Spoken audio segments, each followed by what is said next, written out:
योगीराम सूरत कुमार,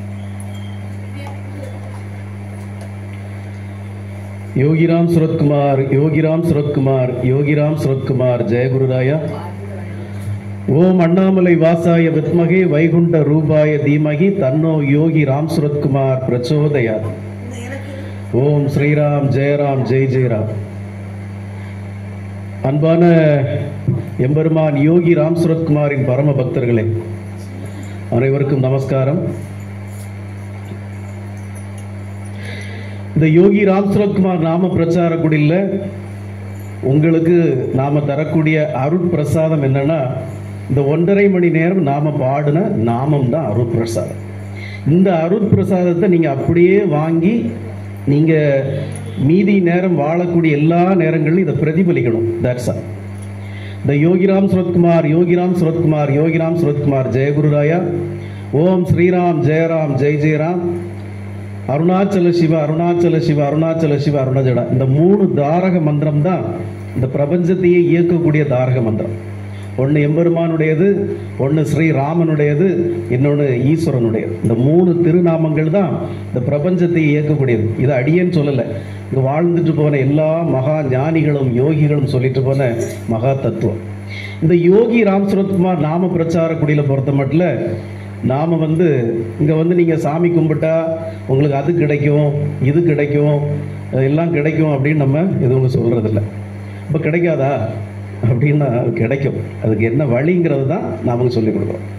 இதுவரைக்கும் அறியாமையில் இருந்த எல்லா மக்களுக்கும் ஆன்மீகம்னா என்ன, இறை வழிபாடுனா என்ன, அந்த இறை வழிபாடை நம்ம எப்படி செய்கிறது, காலங்காலமாக நம்ம அறியாமையால் மூட பழக்க வழக்கங்களால் தெய்வத்தை நாம் எப்படி கொண்டு வந்துட்டோம், அது எவ்வளோ பெரிய தப்பு அப்படிங்கிறத நாம் கொண்டு வரோம். பெரிய மகான்கள்லாம் காட்டின பாதையை நாம் மக்களுக்கு பிரதிபலிக்கிறோம். அவ்வளோதான். இங்கே தான் இங்கே யோகி ராம் சுரத்குமார் நாம பிரச்சார குடியில் பொறுத்த மட்டும் இங்கே கடவுளை கும்பிடுறதுக்காக நாம் கூப்பிடுறது இல்லைங்க. கடவுளை நீங்கள் கும்பிடுங்க, விழுந்து விழுந்து கும்பிடுங்க, உருண்டு உருண்டு கும்பிடுங்க, காவடி தூக்குங்க அப்படின்லாம் நம்ம ஒன்றுமே சொல்கிறதில்ல. அப்போ இறைவனை நாம் எப்படி கும்பிடணும் அப்படின்னா, இந்த யோகி ராம் சுரத்குமார் நாம பிரச்சார குடியில் பொறுத்த மட்டும் இறைவனுக்கு சேவை செய்ய கூப்பிடுறோம். நாம இந்த மானிட பிறப்பு, அரிய மானிட பிறப்பு எடுத்திருக்கிறதே இறைவனுக்கு சேவைகள் செய்யலாம். இந்த பிரபஞ்சத்தை எல்லாம் படைத்து, நம்மையும் படைத்து, இந்த எல்லா உயிரினங்களையும் எல்லா ஜீவராசிகளையும் படைத்த எல்லாம் வல்ல எம்பெருமானுக்கு சேவைகள் செய்வதற்காகத்தான் நமக்கு இந்த பிறவியை பகவான் தந்திருக்கார். அதற்காகத்தான் 2 காது, 1 வாய், 2 கை, 2 காலு எல்லாம் பகவான் அதுக்காக தான் தந்திருக்கார். வேற எந்த விலங்குகளுக்கும் நாம பேசுறதோ நாம கேட்கறதோ அதுக்கு புரியாது, என்னன்னு புரியாது. சொல்றத சொல்லும் வேண்டாம், திருப்பி ஒரு கிளியோ ஒரு பட்டியோ ஏதோ ஒன்று சொல்லும். ஆனா எம்பெருமானுடைய நாமத்தின் மகிமைகளை உணர்வதற்கான சக்தியும் ஆற்றலையும் பகவான் நமக்கு தந்திருக்கிறது. அவரை பற்றி உணர்ந்து கொள்வதற்காக, இறை என்கிற ஒரு பேருண்மையை உணர்ந்து கொள்வதற்காகத்தான் இந்த பெரிய புண்ணிய பிறவியை பகவான் நமக்கு தந்திருக்கார். அப்ப இங்க நாம உங்களை எல்லாம் அழைக்கிறது எதுக்குன்னா, பகவானுடைய திரு நாமத்தை சொல்லுவதற்கும் பகவானுடைய திருவடிகளுக்கு சேவைகள் செய்வதற்காக மட்டும்தான் நாம இங்க கூப்பிடுறோம். பகவானுக்கு ஏன் நாம சேவைகள் செய்யணும்? பகவானுக்கு சேவைகள் செய்ய வேண்டிய அவசியம் என்ன? இறைவனுக்கு நாம சேவகம் செய்யணுமா? அப்படி வரும்ல. இறைவனுக்கு நாம என்னது பெரிய சேவகம் செய்யணும் அப்படிங்கிற எண்ணம் வரும்ல. இறைவனுக்கு ஏன் சேவகம் செய்யணும், இறைவனுடைய பணிவிடைகளை நாம் ஏன் செய்யணும் அப்படிங்கிறத 5000 10,000 ஆண்டுகளுக்கு முன்னாடி இருந்தே நமக்கு உணர்த்தியிருக்காங்க. உங்களுக்காக ராமாயணத்திலிருந்து ஒரு கதை சொல்றேன். ராமருடைய மனைவி சீதா பிராட்டியாரை, நம்முடைய தாயார் சீதாவை ராவணன் கொண்டு போயிட்டார் இல்லையா, இலங்கேஸ்வரன் இலங்கை கொண்டு போயிட்டார். அப்ப இந்த சீதா பிராட்டியை மீட்டெடுக்கிறதுக்காக ராமன் ராமேஸ்வரத்துக்கு வந்தார் இல்லையா, எல்லாருக்கும் தெரியும் இல்லையா. இலங்கையை சென்று அடைவதற்காக அவர் அந்த இலங்கை கடலில் பாலம் அமைக்க முயற்சி செய்தார் இருந்து இல்லையா, அந்த கதையெல்லாம் தெரியும் இல்லையா. அப்போ பகவான் எம்பெருமான் ராமபிரானுக்கு எல்லா வானர சேனைகளும் பணிவிடை செய்து இல்லையா. ஆஞ்சநேயர் தொடங்கி எல்லா வானர சேனைகளும் என்ன பணிவிடை செய்தது? கற்களை தூக்கி தூக்கி அந்த கடல்ல போட்டுக்கிட்டே இருந்தாங்க. இந்த கதையெல்லாம் உங்களுக்கு தெரியும்ல. அப்போ ஆஞ்சநேயர் என்ன பண்ணுவார்னா, பெரிய பெரிய யாராலும் தூக்க முடியாத பெரிய பெரிய பாறைகளை ராம் ராம் ராம்னு சொல்லி கடல்ல போடுவார். அது எந்த இடத்துல அந்த கேப்பு கல் தேவையோ அந்த இடத்துல அந்த கல் சரியா போய் மதந்து போய் சேர்ந்துக்கும். இது ராமபிரான், இது ஆஞ்சநேய பெருமான் செய்துகிட்டே இருக்கிறார். எல்லா வானர சேனைகளும் ஓடி ஓடி ஓடி ஓடி அந்த பணிவிடை செய்துகிட்டே இருக்குது. அப்போ ஒரு சின்ன அணில், இந்த கதையை எங்களுக்கு தெரியுமா சாமி, இதானே புதுசா சொல்றீங்க, அணில் போய் மண்ணு ஊத்துன கதை தானே எங்களுக்கு தெரியுமா அப்படி சொல்லுறீங்களா, நினைக்கிறீங்கல்ல? சரி, இந்த அணில் ஒன்று என்ன செய்யுது, இந்த அணில் இவங்கெல்லாம் பணிவிடைகள் செய்யறதை பார்த்துட்டு நாமும் இந்த மகாபிரபு ராமபிரானுக்கு ஏதாவது பணிவிடைகள் செய்யணுமே அப்படின்னு அது போய் கடல்ல போய் குதிக்கும். கடல் தண்ணியிலேருந்து வெளியே வரும், மணல்ல நல்லா உருண்டுட்டு அதுல போய் அந்த மணல் எல்லாம் உதிர்த்தி விட்டுரும். இந்த பணிவிடையும் அணில் செய்யுது. ராமன் எல்லாத்தையும் பார்த்துட்டு தான் இருக்கிறார், ராமனும் லக்ஷ்மணனும் எல்லாம் பார்த்துட்டு இருக்கிறாங்க. ஆனா இங்க என்ன பிரச்சனை, இந்த கதை வரைக்கும் உங்களுக்கு தெரியும். ஆனா இங்க என்ன பிரச்சனைனா, இந்த வானர சேனைகள் எல்லாம் படுவேகமா அந்த பாலத்தை அமைக்கிறதுக்கு அங்கே இங்கேயும் ஓடி கல்லு சுமந்துட்டு இருக்கச்சுல, இந்த அணில் குறுக்க மறுக்க காலுக்கு ஓடிட்டே இருக்கு. எல்லாருக்கும் பெரிய இடைஞ்சல இருக்கு. இது என்னடா ஒரு பெரிய ஒரு 10 பைசாவுக்கு பிரயோஜனம் இல்லை, இது அங்கேயும் ஓடிட்டோம்ல, அங்கேயும் போட மாட்டேங்குது, காலுக்கு மிதிப்பட்டுரும் போல் இருக்கு அப்படின்ட்டு எல்லாம் விரட்டி விரட்டி பார்க்குறாங்க. அந்த அணில் போகலை. கொஞ்ச நேரம் பார்த்தார், ஆஞ்சநேயருக்கு பெரிய டிஸ்டர்பன்ஸாக இருக்கு. என்னடா நம்ம இவ்வளோ பெரிய ஒரு கற்களை தூக்கி கொண்டு போட்டுட்டு இருக்கோம், இது 10 பைசாக்கு சல்லி பைசாக்கு பிரயோஜனம் இல்லை, இது அங்கிட்டு இங்கிட்டு காலுக்கு ஓடிட்டு இருக்கு, நமக்கெல்லாம் இடைஞ்சலா இருக்கு, நாமெல்லாம் கீழே விழுந்துரும் போல தெரியுது அப்படின்ட்டு அந்த அணிலை விரட்டி விரட்டி பார்த்தார். அணில் போகலை. ஆஞ்சநேயருக்கு நல்ல கோபம் வந்துருச்சு. அவர் என்ன பண்ணாரு, தன்னுடைய வாளால் அந்த அணிலை சுருட்டி ஒற்றை ஏறி எறிஞ்சார். அந்த அணில் தூரமாக போய் விழுந்தது. அணில் போய் விழுந்து எழும்பி திரும்பவும் ஓடி வந்து அதே வேலையை செய்துட்டே இருந்தது. தண்ணியில் குதிக்கும், திரும்ப வந்து மணலில் உருளும், திரும்ப வந்து இந்த மணலில் இந்த பாலத்தில் வந்து உதிர்த்தோம். திரும்பவும் ஆஞ்சநேயருக்கு பயங்கர கோபம், எவ்வளவு சொன்னாலும் இந்த அணில் கேட்க மாட்டேங்குது அப்படின்னு திரும்பவும் தன்னுடைய வாளால் சுருட்டி ரொம்ப தூரமாக எறிஞ்சார். அணில் அங்கே போய் விழுந்த உடனே அணிலுக்கு பயங்கர கோபம் வந்துருச்சு. நான் என்னுடைய மகாபிரபு ராமபிரானுக்கு எவ்வளோ பெரிய சேவை செய்துட்டு இருக்கேன், இந்த கேவலம் குரங்கு என்ன இப்படி தூக்கி தூக்கி எறியுது அப்படின்ட்டு இதை சும்மா விடக்கூடாது அப்படின்ட்டு நேராக போய் இந்த அணில் இருக்கிற நிலைமைக்கு பெரிய குரங்குகிட்ட சண்டை போட முடியாது. அப்போ நாம் என்ன பண்ணணும், மகாபிரபு எம்பெருமான் ஸ்ரீராமகிட்ட போய் கம்ப்ளைண்ட் பண்ணிட வேண்டியதான். நேராக ராமபிரான்கிட்ட போகுது. போய் மகாபிரபு அவர் என்ன கேட்டார், என்னப்பா என்ன பிரச்சனைனார். இந்த மாதிரி ஒரு குரங்கு என்ன வேலை செய்ய விட மாட்டேங்குதுங்க, தூக்கி தூக்கி எறியுது, என்னை விரட்டுது, நான் என்ன செய்தேன், இந்த பாருங்க தூக்கி அவ்வளோ தூரம் எரிஞ்சு அங்கேருந்து ஓடி வரேன். ராமபிரான் கேட்டார், யாருப்பா அது அப்படின்றார். கூட்டிட்டு வா, இந்த வானரத்தை கூட்டிட்டு வாடார். இது நேராக போய் ஆஞ்சநேயர்கிட்ட போய் உன்னை கூப்பிடுறாரு, வா அப்படின்னு கூப்பிட்டுது. ஆஞ்சநேயர் ராமபிரான் கூப்பிட்டாருன்னு வருது. கம்ப்ளைண்ட்டை சொல்லிச்சுது. ராமபிரான் ஆஞ்சநேயர்கிட்ட கேட்டார், எப்போ ஆஞ்சநேயா இது உண்மையான்னு கேட்டார். ஆஞ்சநேயர் சொன்னார், ஆமா மகாபிரபு உண்மைதான், நான் தான் தூக்கி எறிஞ்சேன் அப்படின்னார். அப்போ குற்றத்தை ஒத்துக்கிட்டதுனால ராமபிரான் இந்த அணில்கிட்ட கேட்கிறாரு, குற்றத்தை ஒத்துக்கிட்டாப்புல என்ன தண்டனை கொடுக்கலாம் நீயே சொல்லு அப்படின்னு. அணில் சொல்லுது, மகாபிரபு இந்த குரங்குகள் இருக்க இதுகளுக்கு திமிர் ரொம்ப ஜாஸ்தி. ஏன் திமிர் ரொம்ப ஜாஸ்தி தெரியுமா, அதுகளுக்கு இந்த வால் இருக்கு பார்த்தீங்களா, அதுல திமிர் அதுகளுக்கு, நமக்கு வால் இருக்கே அப்படின்னு சொல்லி இந்த வாலை நினைச்சு பெருமிதம் படுது. இந்த வாலை ஒட்ட நறுக்கிட்டா இந்த குரங்குகளுக்கெல்லாம் அத்தனை கௌரவமும் அடங்கிடும். அப்படியே வாழை வெட்டலாமாப்பா அப்படின்னு ராமர் கேட்கிறாங்க. வாழை வெட்ட வேண்டாம் மகாபிரபு, என்ன இந்த வாளால தானே தூக்கி தூக்கி எரிஞ்சுது, அந்த வாலில் ஓங்கி ஒரு மிதி கொடுங்க, இந்த வாழை மிதிச்சா குரங்குகளுக்கு ஆணவம் அடங்கும் அப்படின்னு அணில் சொல்லுச்சு. உண்மையாவே அந்த வானர சேனைகளுக்கு எப்படி ஒரு மனப்பக்குவம்னா, எம்பெருமான் ஸ்ரீராமன் சீதையை மீட்டு கொண்டு வந்த பிறகு இந்த வானர சேனைகள்லாம் குழுமி இருக்கு, பெரும் கூட்டமா அந்த இடத்துல இருக்கு. சீதா பிராட்டி வந்துட்டா ராமன் கிட்ட. முதல் முறையா அந்த வானர சேனைகள்லாம் சீதா பிராட்டியை பார்க்குறாங்க. பார்த்த உடனே இந்த பெண் குரங்குகள்லாம் நினைக்குது, ஆகா நம்முடைய மகாபிரபு ஸ்ரீ ராமபிரானுடைய மனைவி சீதா பிராட்டியார் எவ்வளோ அழகா இருக்கிறாங்க, எவ்வளோ அழகா இருக்கிறாங்க, அடடடா கண்கொள்ளா அழகு, இவ்வளோ பெரிய மனைவிய இவ்வளோ அழகா இருக்கிறதுனால தான் ராவணன் தூக்கிட்டு போயிருக்கான். மகாபிரபுனுடைய மனைவி நம்முடைய தாயார் சீதா பிராட்டி எவ்வளோ அழகா இருக்கிறாங்க. ஆனா ஒரே ஒரு குறை, இவ்வளவு அழகா இருந்தாலும் ஒரே ஒரு குறை இருக்கு. என்ன, ஒரு வால் இல்லையே அதுக்கு. சீதா பிராட்டியாருக்கு ஒரு வால் இல்லையே, வால் இருந்திருந்தா இன்னும் அழகா இருந்திருப்பார்ல அப்படின்னு இந்த பெண் குரங்குகள்லாம் பேசுதான். அந்த அளவுக்கு இந்த குரங்குகளுக்கு வாலின் மீது அதிக ஒரு கௌரவம். நமக்கு தான் வால் இருக்கு, இந்த உலகத்துல வேற எவனுக்கும் வால் இல்லை மனித பொருள் அப்படின்னு. அப்ப இந்த அணில் ராமபிரான்கிட்ட அந்த வால்ல ஓங்கி ஒரு மிதி கொடுங்க பகவான், அப்பதான் இவன் திருந்துவான் அப்படின்னு வாலை நீட்ட சொல்லி எம்பெருமான் ஸ்ரீ ராமரும் அந்த ஆஞ்சநேயருடைய வாலில் ஒரு மிதிச்சிட்டு, இனிமேல் ஆஞ்சநேயர் நீ இந்த பக்கம் போ, அணில் இந்த பக்கம் போ, ரெண்டு பேரும் ஒருத்தர் சந்திக்க கூடாது, ரெண்டு பேரும் அவங்கவுங்க வேலை அந்தந்த பக்கம் போய் பண்ணுங்க அப்படின்னு சொல்லி ராமர் விலகு தீர்த்து விட்டுட்டார். ஆஞ்சநேயர் அந்த பக்கம் போயிட்டாரு, அணில் இந்த பக்கம் போயிடுச்சு.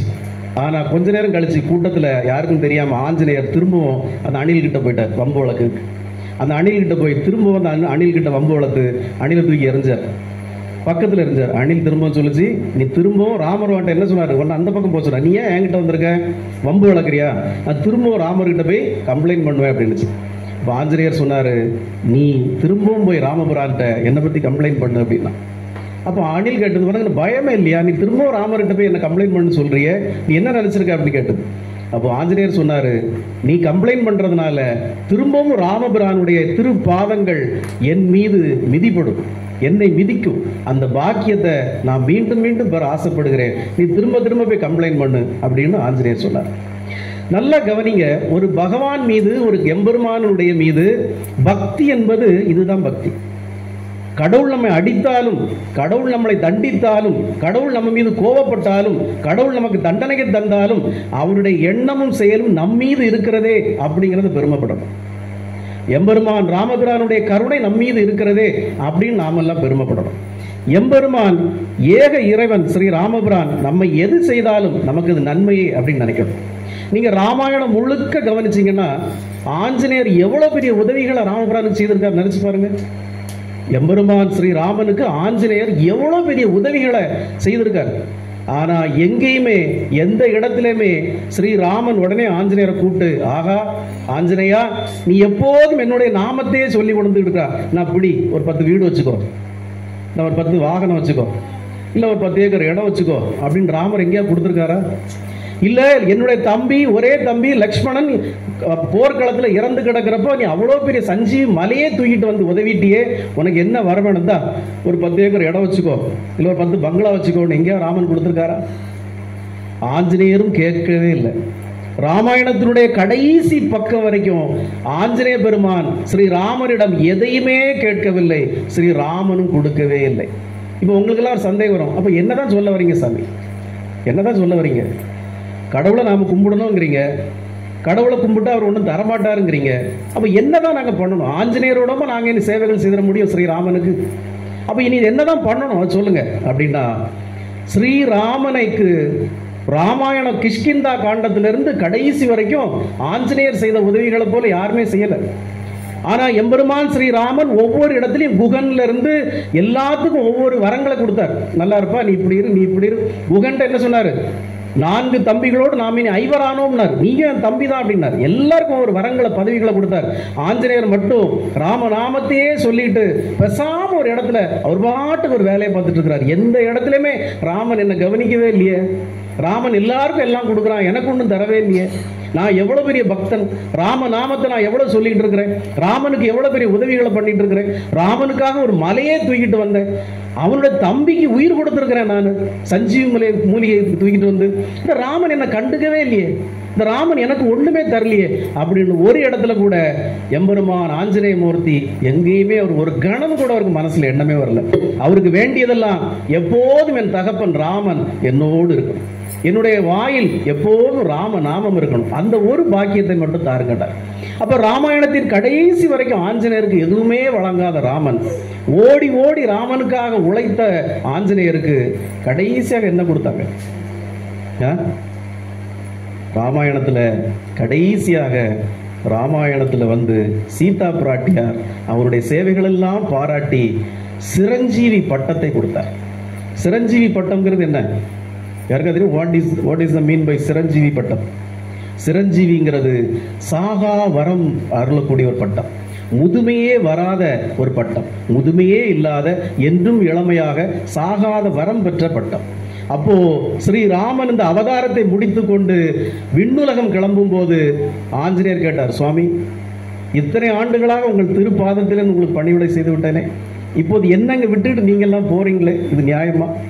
நான் மட்டும் தனியாங்க இருந்து என்ன பண்ணுவேன் அப்படின்னு ஆஞ்சநேயர் கேட்பார். அப்போ பகவான் ஸ்ரீராமன் அந்த ஆஞ்சநேயருக்கு கொடுத்த வரம், இந்த ராமனுடைய புகழ் இருக்கும் வரை, இந்த ராமனுடைய நாமம் பாடப்படும் வரை உனது திருநாமம் பாடப்படும், இந்த ராமனை வணங்கும் வரை உன்னையும் வணங்கப்படும், நீ என்றும் சாகாத சிரஞ்சீவியாக இந்த பூவிலகிலே வாழ்வாயின்னு வரம் கொடுத்தார். இதை விடவும் ஒரு பெரிய வரம் ஒரு பக்தனுக்கு ஒரு இறைவன் கொடுக்க முடியும்? நீங்க நினைச்சு பாருங்க. உங்களுக்கு வேற எந்த பொருட்களை வரமாக தந்தாலும் அதெல்லாம் அழிந்து போகக்கூடியது. 100 ஏக்கர் இடமோ 200 ஏக்கர் இடமோனா நிரந்தரம் இல்லை. இல்லை 10 கார்னா கூட நிரந்தரம் இல்லை. 50 வீடுன்னா கூட நிரந்தரம் இல்லை. இல்லை ஒரு 100 பவுன் நகைன்னா கூட நிரந்தரம் இல்லை. ஆனா ஆஞ்சநேயர் ராமனிடம் வாங்கிய வரம் எத்தகைய வரம்! யாருக்கும் கிடைக்காத மிகப்பெரிய அரிய வரத்தை எம்பெருமான் ஸ்ரீராமர் வழங்கினார். அப்போ நாமளும் இந்த யோகி ராம் சரத்மா நாம பிரச்சார குடியில் அதைத்தான் உங்களுக்கு உபதேசிக்கிறோம். சாதாரண அல்ப விஷயங்களுக்காக வழிபடுவது இறை வழிபாடு அல்ல. அது வழிபாடும் கிடையாது. ஒரு கடவுள்கிட்ட போய் எனக்கு அதத்தா இதத்தா ஆணையத்தா பூனையத்தான்னு கேட்கறது வழிபாடு இல்லை. இறைவா, உனது நாமத்தை மீண்டும் மீண்டும் வாழ்வின் இறுதி கணம் வரை கேட்கவும் பாடவும் எனக்கு வரம் தா. இறுதி வரை உனது திருவடிகளுக்கு உனது பாதங்களுக்கு பணிவிடை செய்ய எனக்கு பலம் தான். இந்த வேண்டுதல்களைத்தான் நாம எப்போதும் இறைவனிடம் வைக்கணும். சரி, இப்படியே வச்சா ஆஞ்சநேயருக்கு வரம் கிடைக்கிற வரைக்கும் எங்களுக்கு பொறுமை இல்லை சாமி. எங்களுக்கு அது வரைக்கும் பொறுமை இல்லை. வேறு வேலை இல்லையா? கடைசி வரைக்கும் காத்திருந்து ஒரு சிரஞ்சீவி பட்டம் தருவாராம். அதை வாங்கிட்டு நாங்கள் என்ன பண்ணுறது? வேறு வேலை இல்லையா சாமி? இப்போ கிடைக்கிற மாதிரி இன்ஸ்டண்ட்டாக கிடைக்கிற மாதிரி ஏதாவது கிடைக்குமா சாமி? Instant biryani, instant tea, instant coffee, instant premix, இந்த மாதிரி ஏதாவது கிடைக்குமா சாமி? அதுக்கு ஏதாவது வர சொல்லுங்க. அப்படின்னா இந்த பூவுலகில் வாழுகின்ற ஒவ்வொரு உயிரும் ஒவ்வொரு ஜீவனும் எம்பெருமான் யோகி ராம் சரத்குமாருடைய நாமத்தை, பகவான் ஸ்ரீராமனுடைய நாமத்தை நீங்க சொல்ல சொல்ல சொல்ல எந்த எதிர்பார்ப்புமின்றி இந்த நாமத்தையே நீங்கள் நினைத்து நாமத்தையே சொல்ல சொல்ல சொல்ல எம்பெருமான் திருவடிகளுக்கு எந்த எதிர்பார்ப்பும் இல்லாமல் நீங்கள் பணிவிடைகள் செய்ய செய்ய செய்ய செய்ய உங்களுக்கு எது தேவையோ, உங்கள் வாழ்க்கையில் உங்கள் குழந்தைகளுக்கு உங்கள் குடும்பத்தாருக்கு எது தேவையோ அதை நீங்கள் கேட்காமலே இறைவன் தருவார். நீங்க இந்த ராமாயண கதையில ஒரு பக்கத்தை சொல்லிட்டேன், இன்னொரு பக்கத்தை நீங்க புரிஞ்சுக்கணும். எம்பெருமான் ஸ்ரீராமன் ராமாயணத்தின் கடைசி வரைக்கும் ஆஞ்சநேயருக்கு ஒன்றும் கொடுக்கல நீங்க நினைக்கிறீங்களா? அந்த சஞ்சீவி மலையை தூக்குறதுக்கான சக்தி யார் கொடுத்தார்? அந்த ராமாயணத்தின் கடைசி வரைக்கும் அஞ்சா நெஞ்சராக வாழ்கிற பக்குவத்தை யார் கொடுத்தார்? அந்த ராமாயணத்தினுடைய ஒவ்வொரு கட்டத்திலையும் தைரியத்தையும் அவ்வளவு, அந்த ராவணனுடைய அரண்மனையில் போய் சேலஞ்ச் பண்ணுவார், உன்னால முடிஞ்சா புடுங்கடா அப்படிம்பார் ஆஞ்சநேயர். அந்த தைரியத்தை யார் கொடுத்தா? ராவணனை பார்த்தா சிவனே நடுங்கி இருக்கார் ஒரு கடத்துல. ஆனா அத்தகைய முன்னாடி போய் உட்கார்ந்து முடிஞ்சா பாடுறா அப்படிங்கிற தைரியத்தை ஆஞ்சநேயருக்கு யார் கொடுத்தா? அதைத்தான் பகவான் நமக்கும் அருள்வார். 1000 பிரச்சனைகள் இருந்தாலும், 1000 கடன்கள் இருந்தாலும், 1000 நோய்கள் இருந்தாலும், 1000 அல்லல்கள், சிக்கல்கள், அவமானங்கள் இருந்தாலும் எல்லாவற்றையும் எம்பெருமான் தீர்க்க நமக்கு, அதை கடந்து செல்ல பக்குவத்தை நமக்கு தருவார். நமக்கு உள்ளே இருந்து அதை வழி நடத்துவார். எப்போ நீங்க ஆஞ்சநேயரை போல எதையுமே எதிர்பாராமல் என்னிடம் ராம நாமம் இருக்கிறது, எம்பெருமான் யோகி ராம் சரத்குமாருடைய நாமம் இருக்கிறது, அந்த நாமம் எனக்கு வேண்டியதை எல்லாம் தரும், எனக்கு வேறு எதுவும் தேவையில்லை, எம்பெருமானுடைய திருவடிகளுக்கு கடைசி வரை சேவகம் செய்கிற ஒரு பலத்தை எனக்கு அவர் தந்தால் போதுங்கிற எண்ணம் உங்களுக்கு இருந்தால் போதும். உங்களுக்கு தேவையானது என்னவோ அது அத்தனையும் அந்த நாமம் தரும் நாம் சொல்றோம்.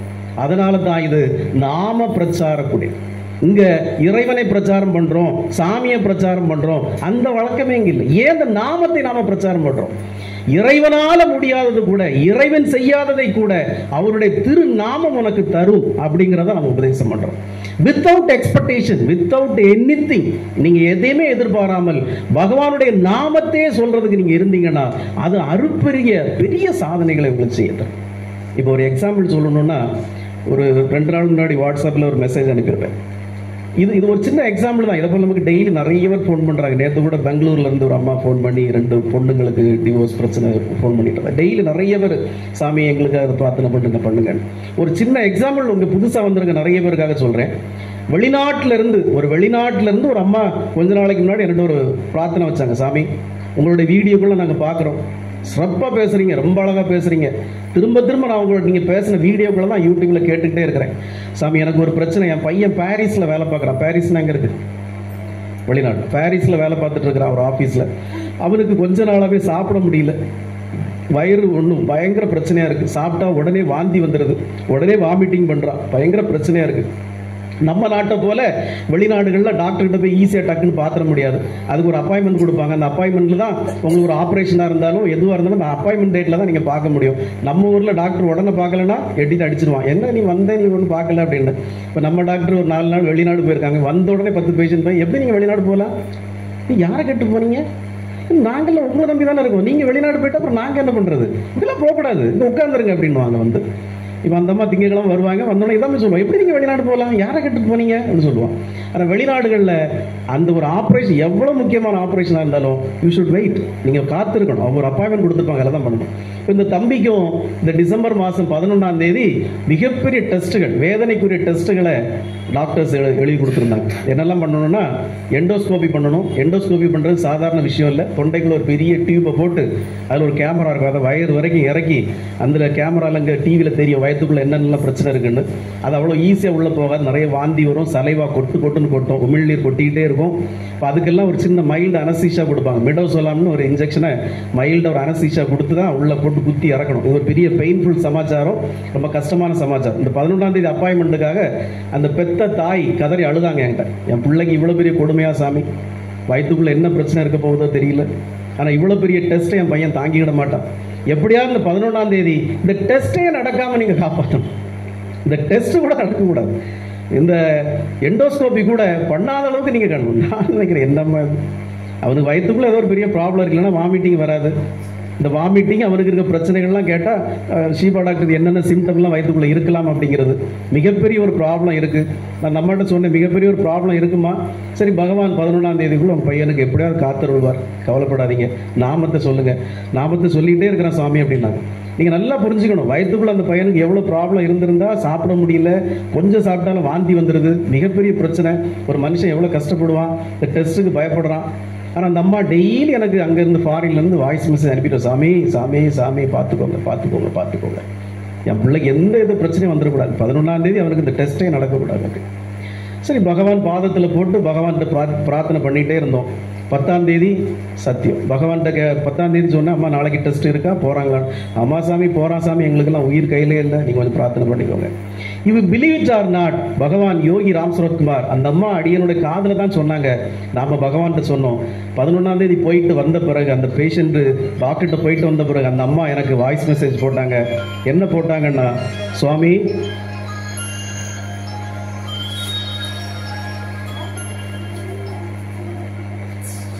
அந்த பேக்கில்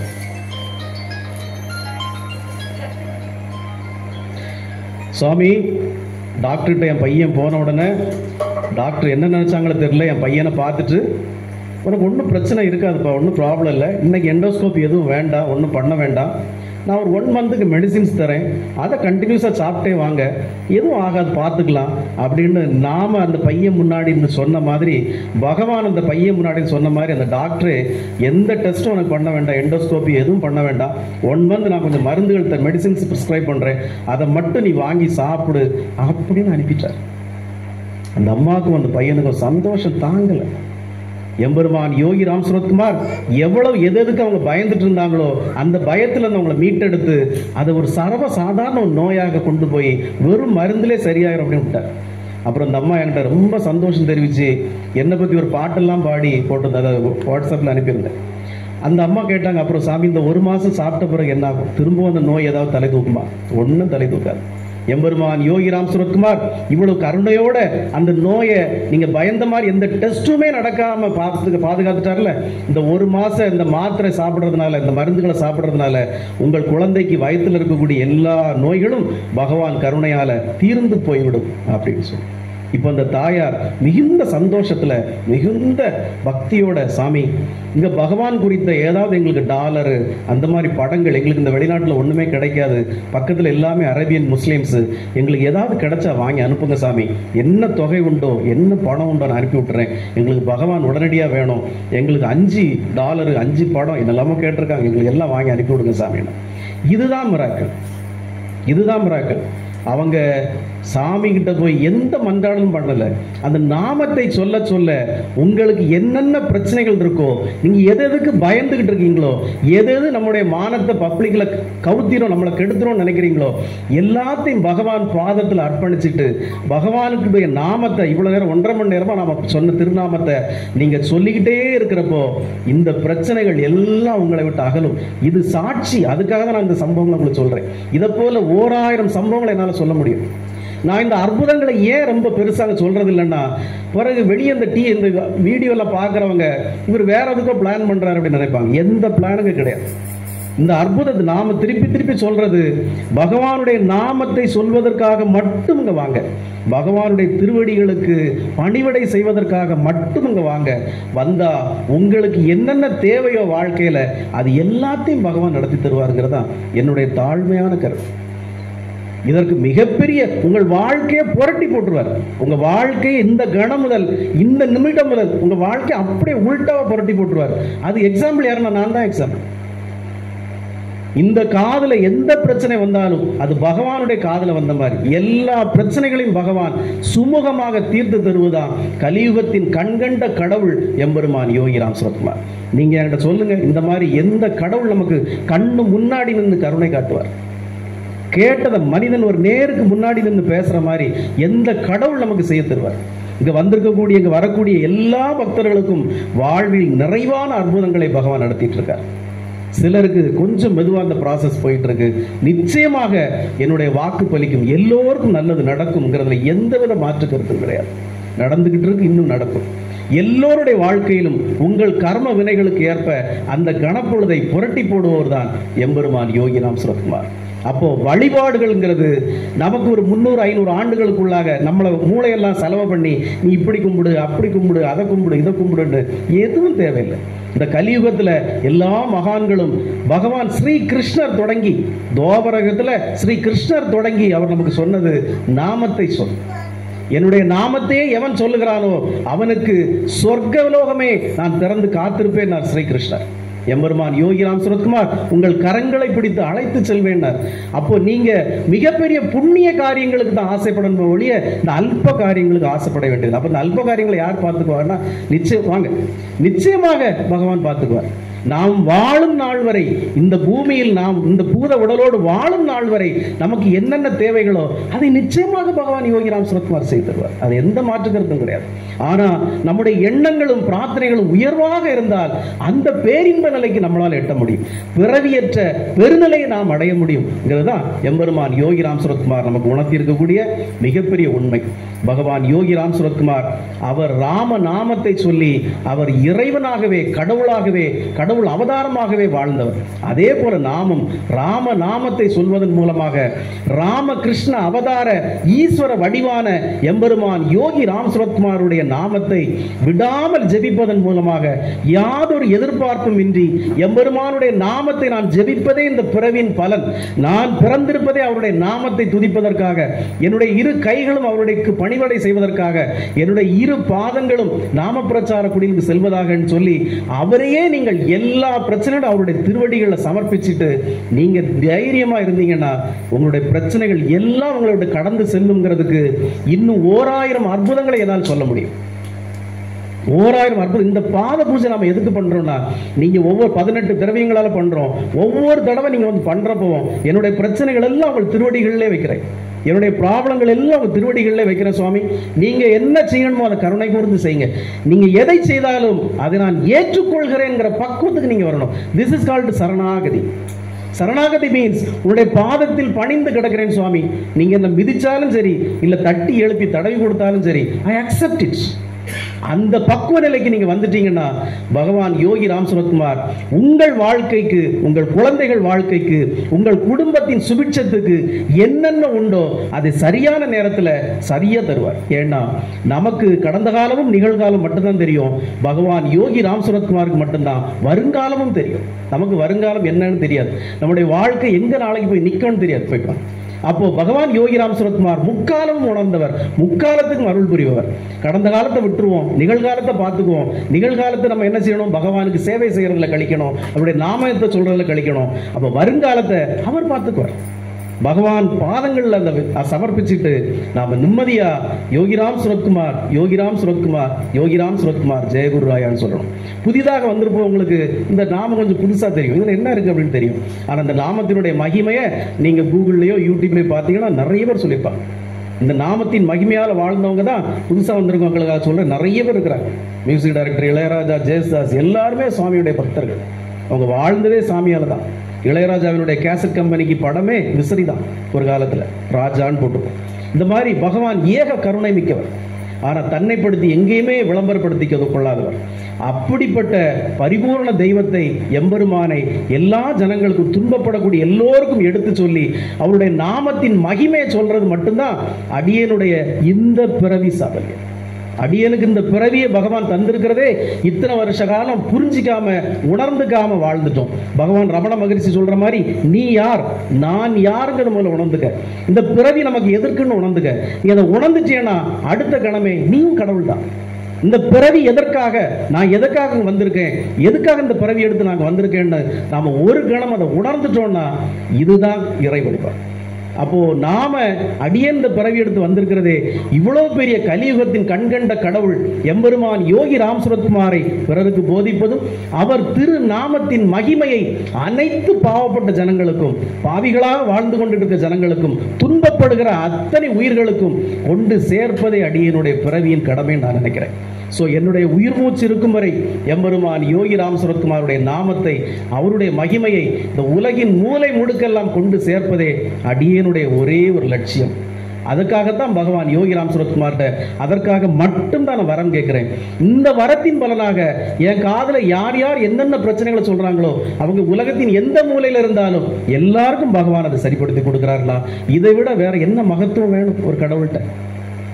வேற என்ன மகத்துவம் வேணும்? நான் 14 ஆண்டுகள் 18 ஆண்டுகள் காட்டில் போய் தவம் பண்ணல, பெரிய புற்றெல்லாம் வளர்ந்துக்கிற அளவுக்கு நாம் ஒன்றும் யோகம் ஒன்றும் பண்ணல. ஆனால் எம்பெருமானுடைய நாமத்தை சொன்னதால மட்டும், விடாமல் ஜெபிச்சதால மட்டும் இன்னைக்கு உலகத்தில் எங்க என்னென்ன பாவப்பட்ட ஜனங்கள், துன்பப்படுகிற ஜனங்கள் இருந்தாலும் அத்தனை பேருடைய துயர்களையும் பகவான் அடியேன் மூலமாக சரி பண்ணி கொடுக்கிறாரே. அப்போ இதை விட பெரிய பாக்கியம் என்ன வேணும்?